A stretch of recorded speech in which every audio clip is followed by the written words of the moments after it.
Jó, capítulo 22, se você não está acostumado a usar a Bíblia, está meio perdido aí, não é difícil de achar. Abra mais ou menos no meio dela, você deve encontrar Salmos. E você volta um pouquinho, você encontra um livro chamado Jó. Procure então o número 22, número grande, o capítulo, e vamos lá. Vou ler todo o capítulo inicialmente, depois voltaremos a ele aos poucos, à medida em que avançamos com o estudo.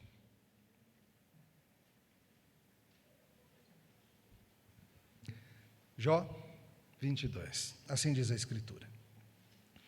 Então respondeu Elifaz, o temanita: porventura será o homem de algum proveito a Deus? Antes o sábio é só útil a si mesmo. Ou tem o todo-poderoso interesse em que sejas justo, ou algum lucro em que faças perfeitos os teus caminhos? Ou te repreende pelo teu temor de Deus, ou entra contra ti em juízo? Porventura não é grande a tua malícia, e sem termo as tuas iniquidades? Porque sem causa tomastes penhores a teu irmão, e aos seminus despojaste das suas roupas. Não deste água a beber ao cansado, ao faminto retiveste o pão. Ao braço forte pertencia a terra, e só os homens favorecidos habitavam nela. As viúvas despediste de mãos vazias, e os braços dos órfãos foram quebrados. Por isso está cercado de laços, e repentino pavor te conturba, ou trevas em que nada vês, e águas transbordantes te cobrem. Porventura não está Deus nas alturas do céu? Olha para as estrelas mais altas, que altura! E dizes, que sabe Deus? Acaso poderá ele julgar através de densa escuridão? Grossas nuvens o encobrem, de modo que não pode ver, ele passeia pela abóboda do céu. Queres seguir a rota antiga em que homens iníquos pisaram? Estes foram arrebatados antes do tempo, o seu fundamento uma torrente os arrasta. Diziam a Deus, retira-te de nós, e que pode fazer-nos o Todo-Poderoso? Contudo, ele enchera de bens as suas casas, longe de mim o conselho dos perversos. Os justos o veem e se alegram, e o inocente escarnece deles, dizendo, na verdade, os nossos adversários foram destruídos, e o fogo consumiu o resto deles. Reconcilia-te, pois, com ele e tem paz, e assim te sobrevirá o bem. Aceita, peço-te a instrução que profere, e põe as suas palavras no teu coração. Se te converteres ao Todo-Poderoso, serás restabelecido. Se afastares a injustiça da tua tenda, e deitares ao pó o teu ouro, e o ouro de Ofir entre pedras dos ribeiros, então o Todo-Poderoso será o teu ouro, entre pedras, e a tua prata escolhida. Deleitar-te-ás, pois, no Todo-Poderoso, e levantarás o rosto para Deus. Orarás a Ele, e Ele te ouvirá, e pagarás os teus votos. Se projetas alguma coisa, ela te sairá bem, e a luz brilhará em teus caminhos. Se estes descem, então dirás, para cima, e Deus salvará o humilde, e livrará até o que não é inocente. Sim, será libertado, graças à pureza de tuas mãos. Até aqui a palavra do Senhor, vamos orar?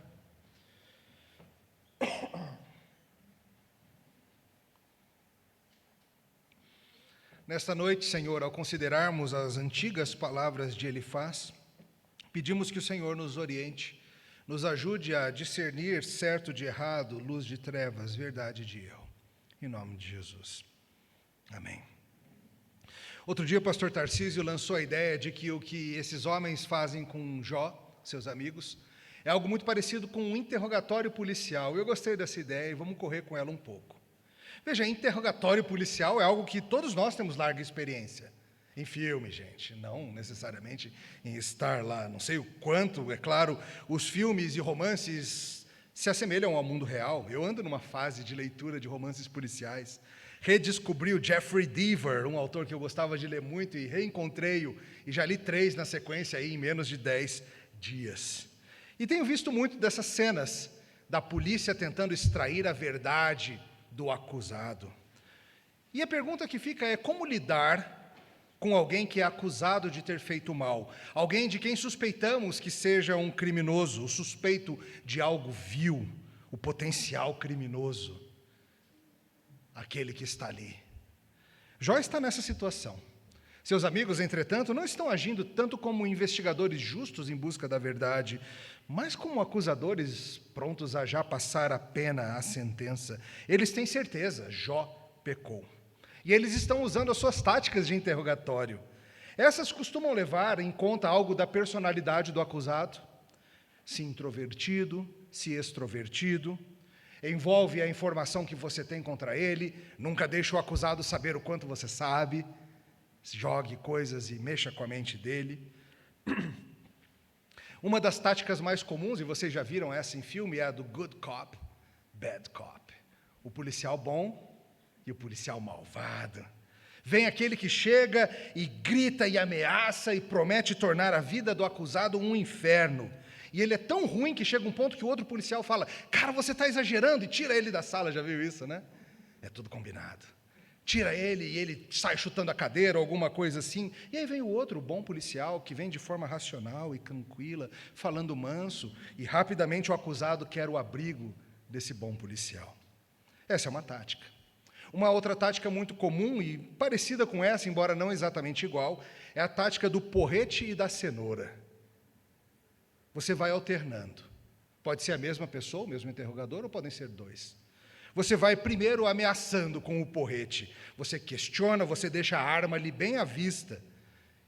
E você vai com coisas como: você tem certeza que você não vai confessar? Olha que eu sei o que você fez. Outro cara já contou tudo. É melhor para você dizer logo. Você não vai querer ver o que acontece se você ficar enganando.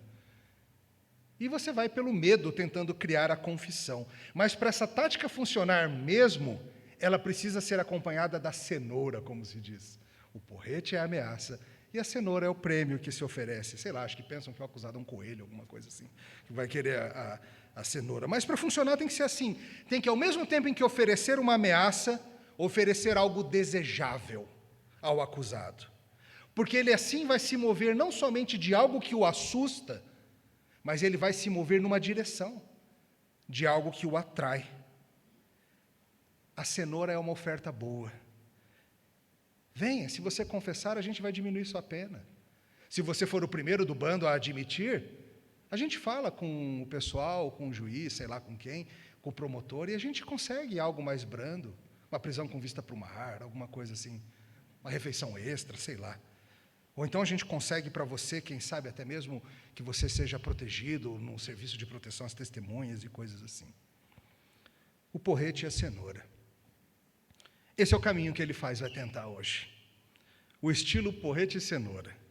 Primeiro ele vai começar falando de como Jó é malvado. E de como, por ser malvado, e malvado mesmo, tudo de ruim vai vir sobre ele.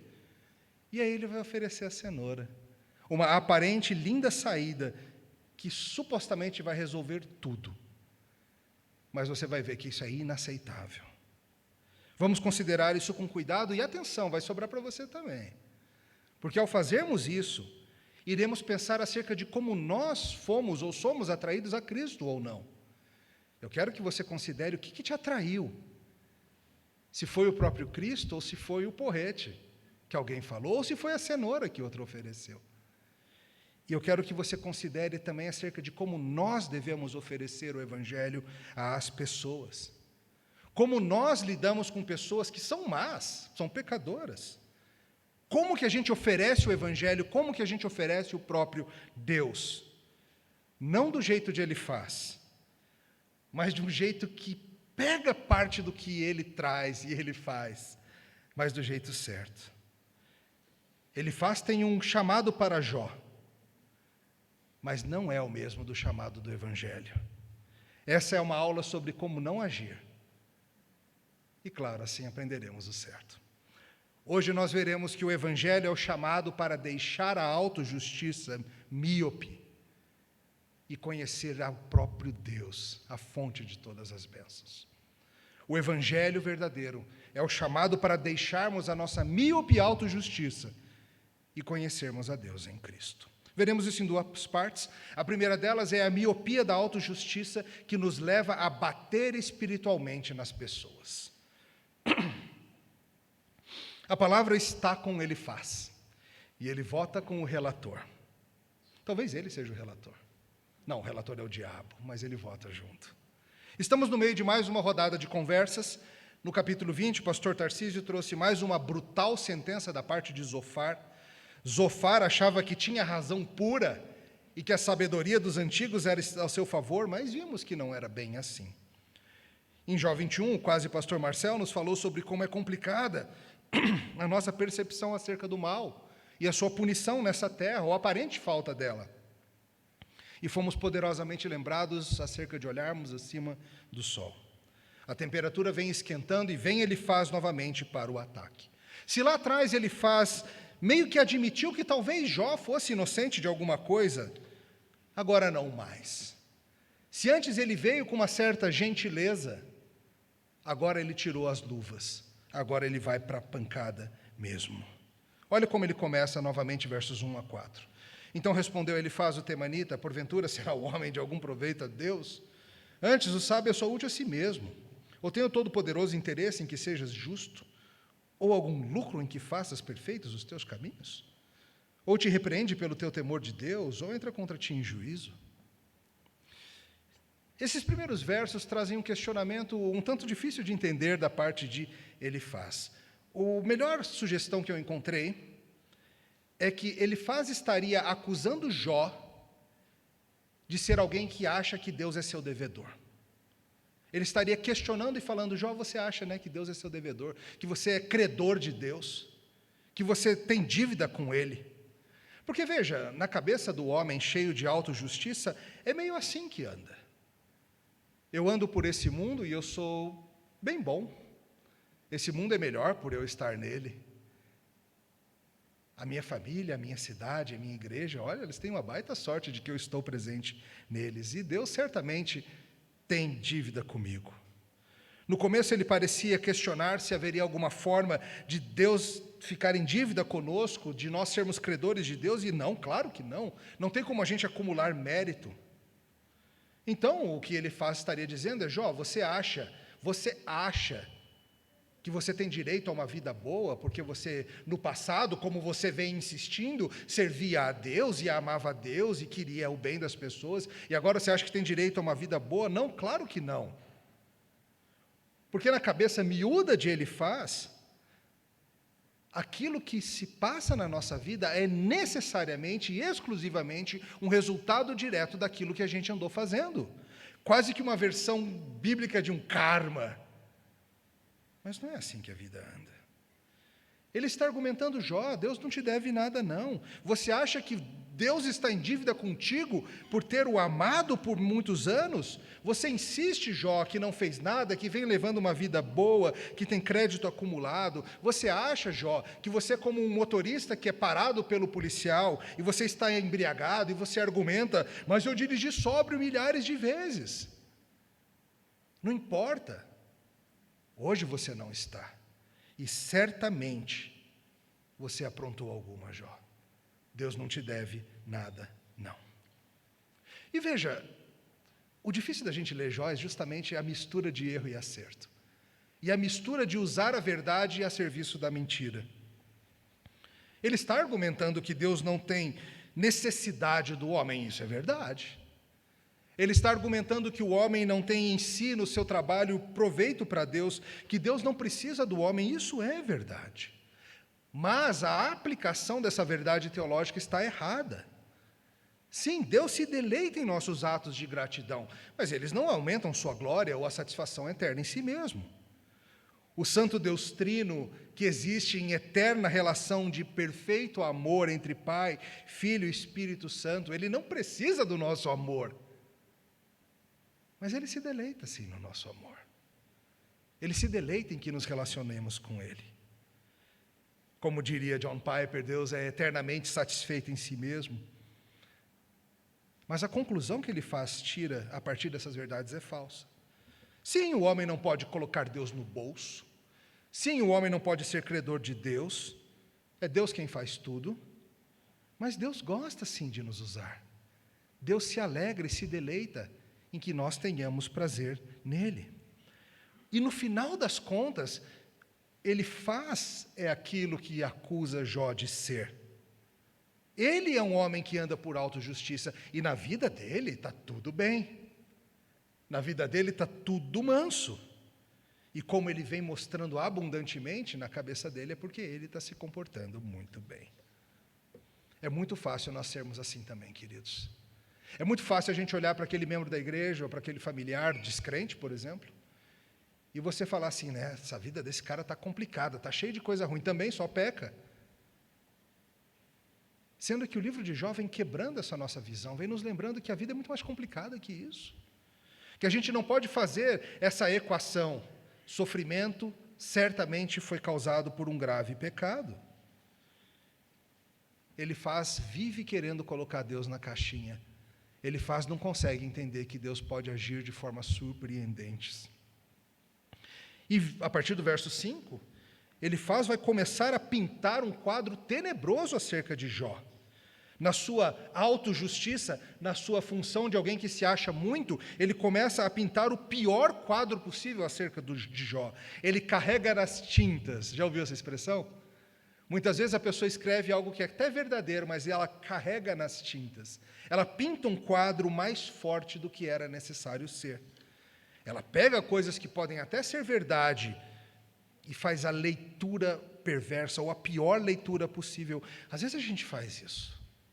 Às vezes a gente vê uma atitude, a gente vê algo que a pessoa disse, a gente vê algo que a pessoa publicou na internet, ou coisas assim, e a gente assume o pior. Ou quando a gente vai falar do erro da outra pessoa, a gente carrega nas tintas. A gente exagera, exacerba o que foi feito, o que foi dito. Olha o que ele faz, a partir do verso 5. Acompanha comigo. Porventura não é grande a tua malícia e sem termo as tuas iniquidades? Porque sem causa tomastes penhores a teu irmão, e aos seminus despojaste das suas roupas. Não deste água a beber ao cansado, ao faminto retiveste o pão, ao braço forte pertencia a terra, e só os homens favorecidos habitavam nela. As viúvas despedistes de mãos vazias, e os braços dos órfãos foram quebrados. Por isso estás cercados de laços, e repentino pavor te conturba. Ou trevas em que nada vês, e águas transbordantes te cobrem. Porventura não está Deus nas alturas do céu? Olha para as estrelas mais altas, que altura! E dizes que sabe Deus. Acaso poderá Ele julgar através dessa densa escuridão? E aí ele continua. Lá no verso 19 ele fala, os justos o veem e se alegrem, e o inocente escarnece deles, dizendo, na verdade, os nossos adversários foram destruídos, o fogo consumiu o resto deles. Ele tem uma longa lista de acusações contra Jó, não? Lá atrás, Jó disse assim, me mostrem onde eu errei. Me mostrem, o que é que eu fiz? Ele resolveu mostrar. Ele tem uma longa lista que envolve, por exemplo, abuso de poder, maus tratos contra os desvalidos, contra os órfãos, contra as viúvas, contra os pobres. Veja, isso é muito sério nas Escrituras. Hoje de manhã ouvimos um pouco sobre isso em Gálatas também. A Bíblia tem diversas leis acerca da proteção para com os mais fracos, princípios de justiça, cuidado para com os fracos, proteções diversas contra os abusos, contra quem tem poder forçar o que não tem. A lei de Deus sempre proibiu todo e qualquer abuso de poder. Por exemplo, em Êxodo 22, 26, 27, há uma lei muito interessante, falando sobre se você tomar como penhor a veste de alguém que está em dívida contigo e fala assim, não, te dou aqui meu casaco como prova de que eu vou te pagar. A lei diz, quando descer o sol, devolve. Porque senão esse cara vai morrer de frio à noite. E a vida dele é mais importante do que essa dívida aí. Você, com o poder de ser o credor, não pode fazer com que ele morra de frio. Leis sobre balanças justas, leis sobre dívidas, leis sobre como cuidar daqueles que não têm. A Bíblia é cheia dessas coisas. E ele traz aqui uma longa lista dizendo que é esse o pecado de Jó. É interessante porque nada disso tinha aparecido até aqui. E Satanás não trouxe essa acusação, trouxe? Se Jó tivesse aprontado essas coisas, o começo do livro nem faria sentido. Deus não teria por que dizer para Satanás, olha o meu servo Jó. Satanás diria o quê? Aquele que abusa de viúvas e órfãos e pobres? Aquele que toma de quem não tem? Esse é o teu servo amado? Essas acusações não são verdadeiras. Essas acusações não procedem. Mas ele está dizendo que com certeza ele fez isso. Da onde ele tirou isso? Provavelmente da cabeça dele, talvez de distorções, talvez de falsos rumores, de falsos relatos, do diz que me disse. Alguma tia do Zap mandou notícias de que ele estava fazendo isso, e certamente fez. Por que ele vai nessa direção? Parece que ele assume que certamente se Jó é poderoso e rico é porque ele aprontou alguma. Tem muita gente que acha isso, né? Que se alguém é rico, é porque aprontou. Se alguém é rico, é porque explorou, porque roubou, porque desviou, porque fez alguma coisa. Não existe outro jeito. Pelo jeito ele está indo nessa linha aí. Está meio que jogando aí várias coisas, alguma coisa há de colar. Meio que nem um policial no interrogatório, começa a jogar, você fez isso, você fez aquilo, você fez aquilo, você fez aquilo, para ver aonde que ele reage. Quem sabe com sua linguagem corporal, Jó se entregue. Quem sabe, Jó ouvindo a acusação, fale, fui eu mesmo. Joseph Piper, pregando sobre esse texto, fala muito bem, começou como o mais gentil dos homens, mas agora perdeu totalmente o foco nas suas acusações. E, gente, isso acontece mesmo com a gente.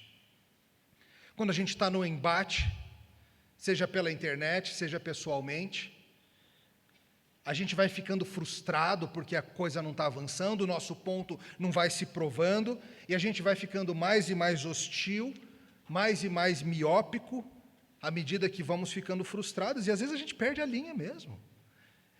Perdeu a linha.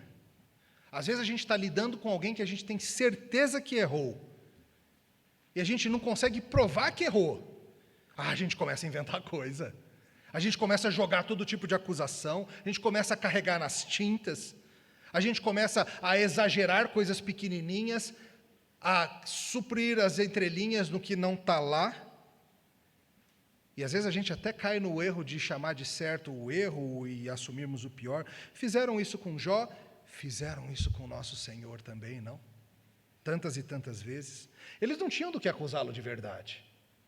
Aí começavam a inventar coisa. Você cura no sábado, que nem no texto que nós lemos hoje em Mateus 12, como se isso fosse errado.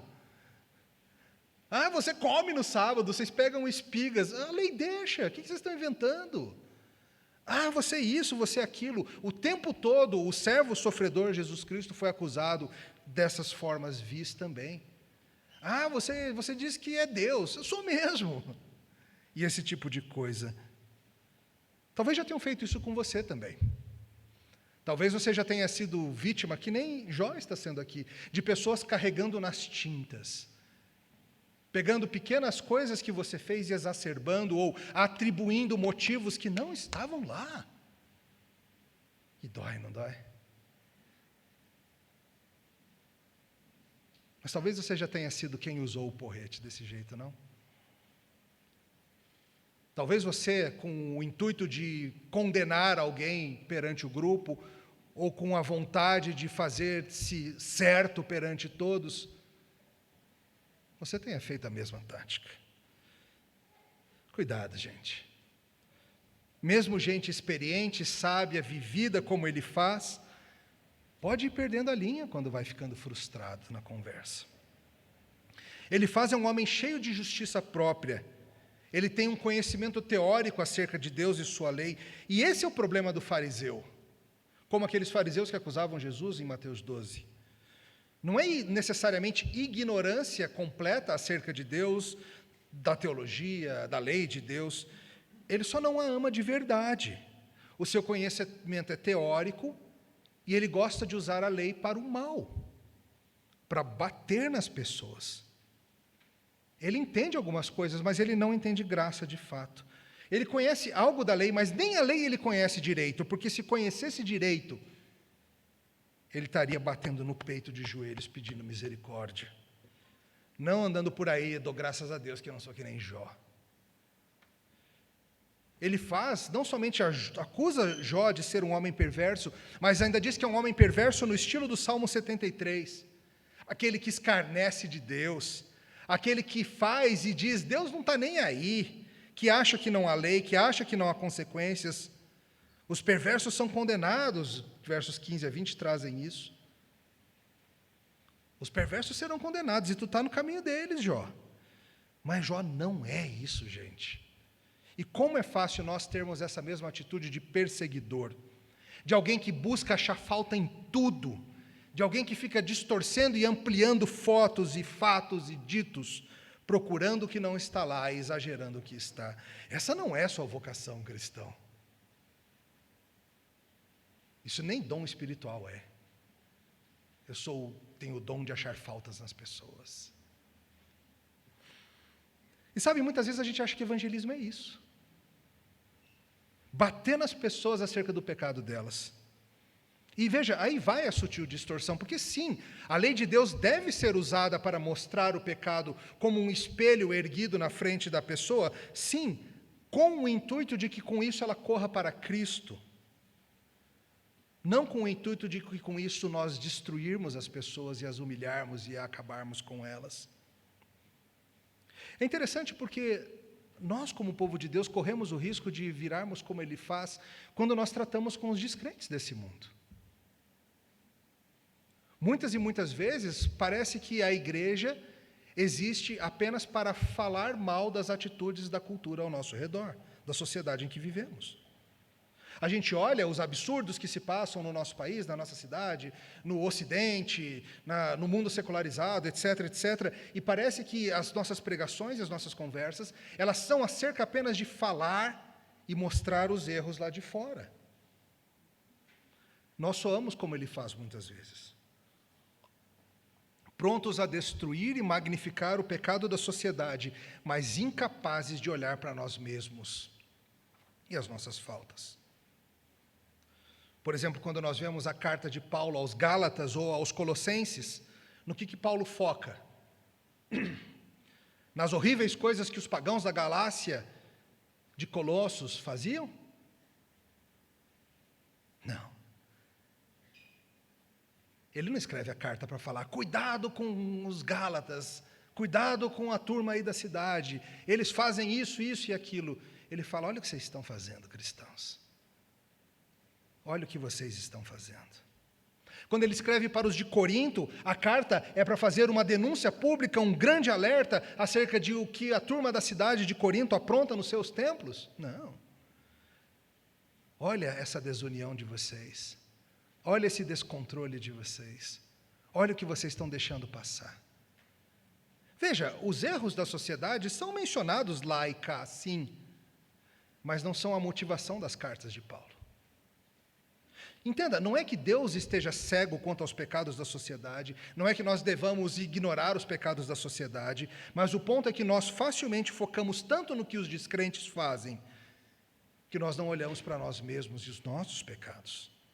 Nós podemos, como igreja, sermos tão cheios de autojustiça como Ele faz. A gente olha para o mundo e tem certeza de que esse mundo está condenado, e a gente não considera que a única coisa que está ao nosso favor é a graça. E não a nossa justiça. Nós, como Ele faz, amamos bater na cultura ao nosso redor com um porrete. Ele faz se alegra nessa destruição presumida que Ele acha que vai ter. Ele faz se esquece que é a bondade de Deus que nos conduz ao arrependimento, não o porrete da lei. A lei aponta para o Evangelho, ela não é o Evangelho em si. Ele tem uma visão brutal de Deus. É a típica visão de alguém que não conhece de fato graça, misericórdia. De alguém que, ao ler Isaías 55, que nós lemos no começo do culto, não conseguiria entender. Como assim comprar sem ter dinheiro? Não, para participar da santa ceia do Senhor, eu preciso fazer valer. Eu preciso merecer essa mesa. Vamos, Jó, mereça também. Vamos, Jó. Esse é o primeiro ponto. A autojustiça nos deixa míopes acerca de quem somos e de quem os outros são. E ela nos leva a bater espiritualmente nas pessoas, a achar que o que vai conduzi-las a Cristo é isso. É de alguma forma a gente ficar elencando suas faltas e carregando nas tintas e exagerando o que fizeram. Isso não é certo. Mas a cenoura que ele oferece também não é certa. E assim a gente vai para o nosso segundo ponto. A miopia de achar que ter a Deus é acerca de ter os benefícios de andar com Deus. Olha a proposta, então, que depois de ameaçar com o porrete, depois de lembrar dos pecados e falar, vai ter, olha só a bela cenoura, a bela recompensa que ele oferece. 21. Reconcilia-te, pois, com ele e tem paz, e assim te sobrevirá o bem. Aceita, peço-te, a instrução que profere, e põe as suas palavras no teu coração. Se te converteres ao Todo-Poderoso, serás restabelecido. Se afastares a injustiça da tua tenda, e deitares ao pó o ouro de Ofir entre pedras dos ribeiros, então o Todo-Poderoso será o teu ouro, e a tua prata escolhida. Deleitar-te-ás, pois, no Todo-Poderoso, levantarás o rosto para Deus, orarás a Ele, e Ele te ouvirá, e pagarás os teus votos. Se projetas alguma coisa, ela te sairá bem, e a luz brilhará em teus caminhos.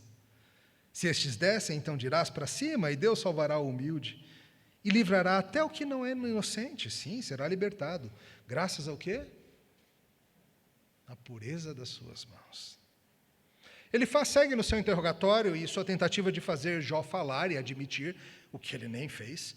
Ele agora oferece o prêmio, a recompensa, a cenoura. Confesse, confesse. Agora é a hora que o policial fala, a gente vai diminuir sua pena. A gente vai, em vez de 30 anos, 10, com bom comportamento você sai em 3. A gente bota uma turma legal na sua cela, prometemos nada de gente violenta. Ou a gente te libera. A gente está mais interessado nos outros mesmo, no chefe. Entrega o seu chefe e você está liberado. Entretanto, as motivações que ele traz, não são precisamente as motivações que Satanás argumentou serem as razões pelas quais Jó amava a Deus. Não foi isso que Satanás disse? É claro que ele te ama, você faz tudo bem para ele, você cuida dele, você dá o que ele precisa, claro que ele te ama. E agora ele diz, venha a Deus, e tudo vai ficar uma maravilha na sua vida. Veja, o perigo disso aqui, e talvez você tenha lido e falado, oh, que maravilha, é isso que eu quero. É porque é misturado mesmo. São prometidas coisas boas e desejáveis que, em certa medida, estão, sim, presentes no nosso relacionamento com Deus, mas não dessa forma que Ele promete. Ele promete, para começar, você vai ter paz, sobre ti virá o bem. E é verdade, hoje de manhã nós ouvimos acerca de graça e paz. O Evangelho traz paz com Deus. E nós entramos num relacionamento que é descrito, nos termos de Paulo em Romanos 8, como um em que todas as coisas cooperam para o nosso bem. Mas não é isso exatamente que ele está dizendo.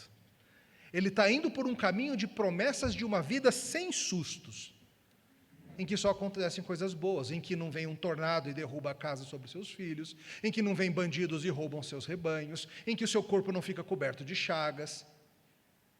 É isso que ele está prometendo. Se você largar o mal, e ele assume que tem algum mal, se abandonares o que hoje é precioso para você e trocar por Deus, Deus vai ser o seu tesouro, e não essas coisas que você ama. Você vai ter deleite nele. Mas espera aí, Jó vem insistindo que o amor dele sempre foi o próprio Deus. A briga de Jó é justamente essa, ele vem insistindo, Deus é o meu deleite, não o que eu tinha, não o que eu era. Você vai orar e Ele vai te ouvir. Seus projetos, tudo vai ser sucesso. Qualquer plano que você fizer, vai dar certinho. A tua luz brilhará. Teus caminhos serão iluminados. Nada de vale da sombra da morte, essas coisas. Só luz. Você será libertado graças à pureza das tuas mãos. Joseph Piper nota muito bem que ele se contradiz aqui, não? Mais cedo ele diz que não tem como você ser credor de Deus, não tem como você colocar Deus em sua dívida, mas aqui ele diz que tem. Que se você for bonzinho e levar uma vida de pureza e arrependimento, Deus vai dever uma boa vida para você. Deus vai dever uma vida de luz apenas. Uma vida de orações sempre atendidas, como você deseja. Uma vida sem sobressaltos, sem pneus furados, sem carros quebrados, sem perdas de emprego, sem perdas de saúde, sem surpresas ruins. Percebe como a teologia de Elifaz é sutilmente, perigosamente, infernalmente distorcida? Ele pega algo bom e desejável, o amor de Deus, o cuidado paternal de Deus, a maravilha que é a oração, e ele faz com que a promessa seja acerca desses benefícios e não acerca do próprio Deus. Percebe o problema? Ele está misturando os possíveis benefícios de conhecer a Deus com conhecer a Deus, que é em si o grande benefício. Ele está ensinando aqui uma prototeologia da prosperidade, para botar nos termos atuais. E veja, queridos, não são poucos os que foram atraídos a participar de uma igreja assim, com essa cenoura. Visitaram uma igreja a convite de um familiar, de um amigo, de alguém. Prontamente ouviram o pastor prometer que se eles seguissem a Deus e dessem o dízimo direitinho e mostrassem fidelidade a Deus, eles teriam uma vida maravilhosa, com saúde, com prosperidade. Os anseios de ano novo, né? Muito dinheiro no bolso. Saúde para dar e vender, né? Tem a musiquinha de fim de ano, é bem a época, então é isso. Se alguns são atraídos com o porrete, outros são atraídos com essas promessas, é só carro novo.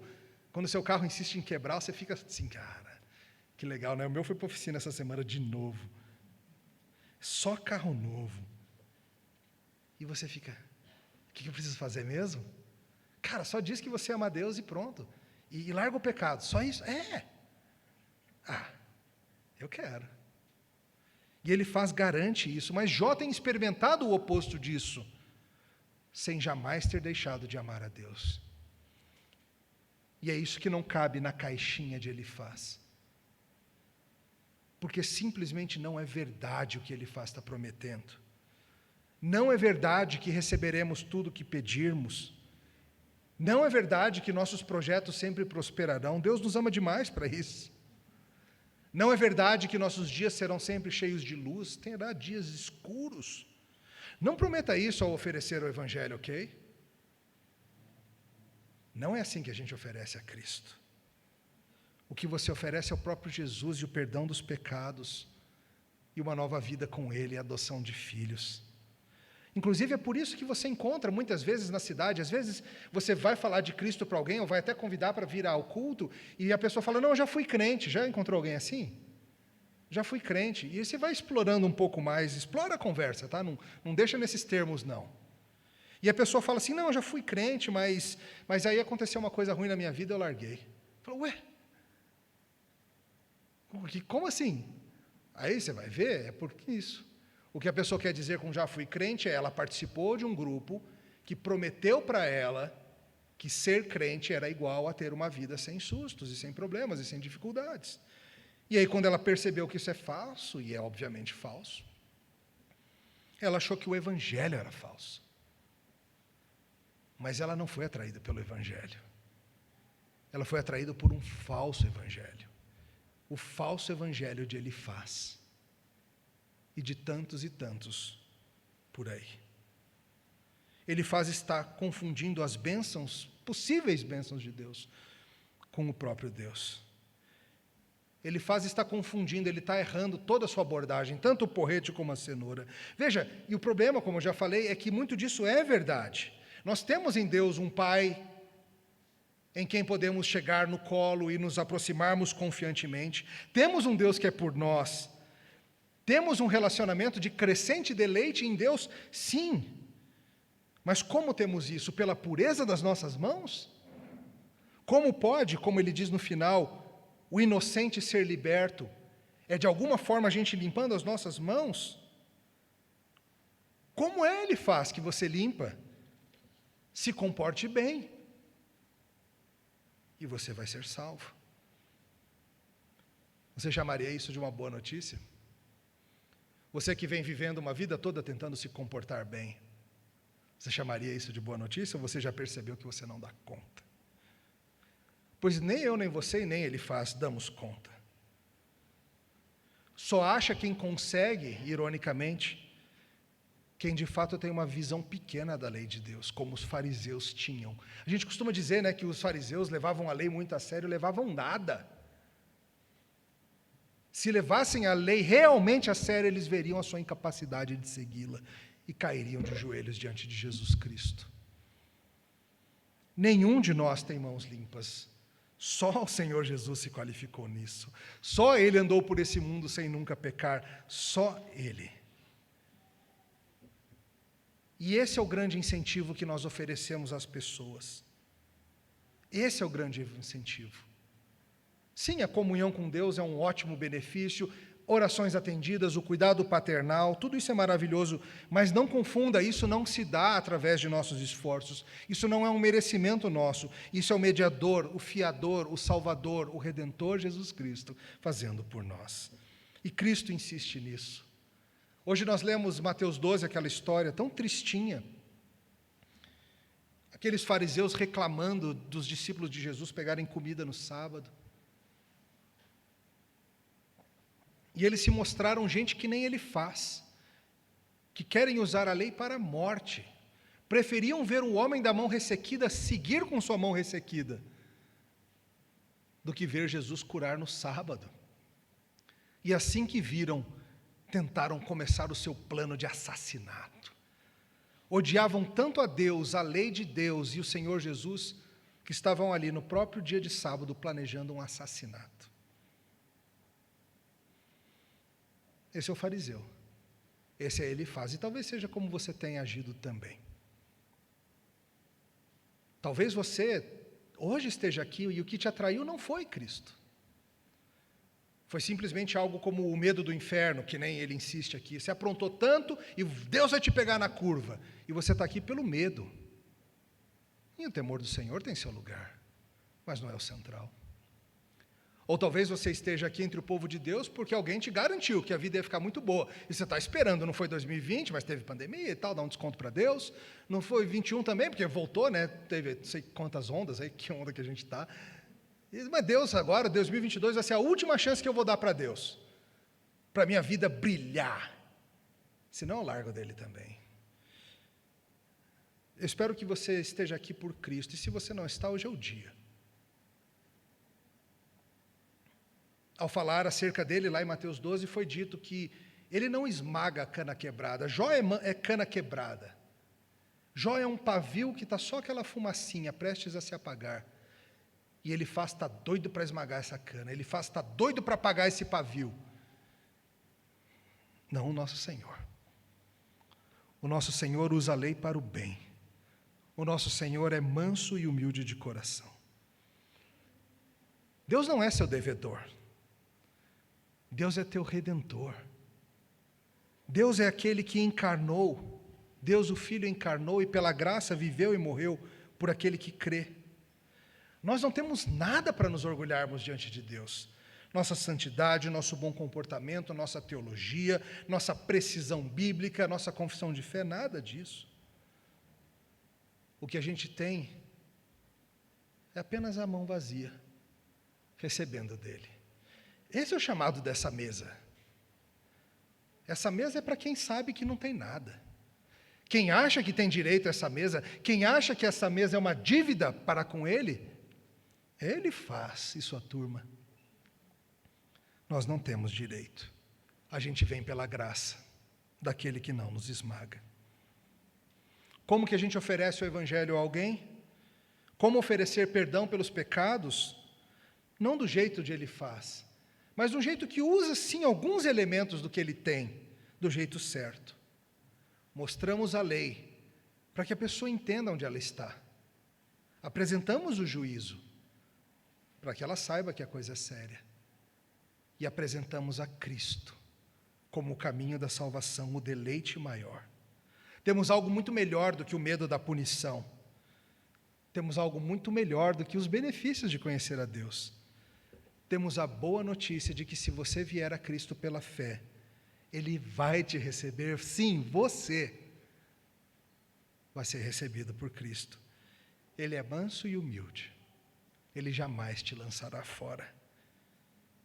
Cristo é o alvo que a gente aponta para as pessoas, para que elas corram nessa direção e se abriguem nele. Amém. Te louvamos, Senhor, por Jesus Cristo, o justo, que foi acusado de muita coisa, que foi maltratado sem razão. E agradecemos porque Ele oferece o Evangelho para todo aquele que crer. Louvado seja o teu nome, por Jesus que não esmaga a cana quebrada, aquele em quem nós, os gentios, esperamos. Amém.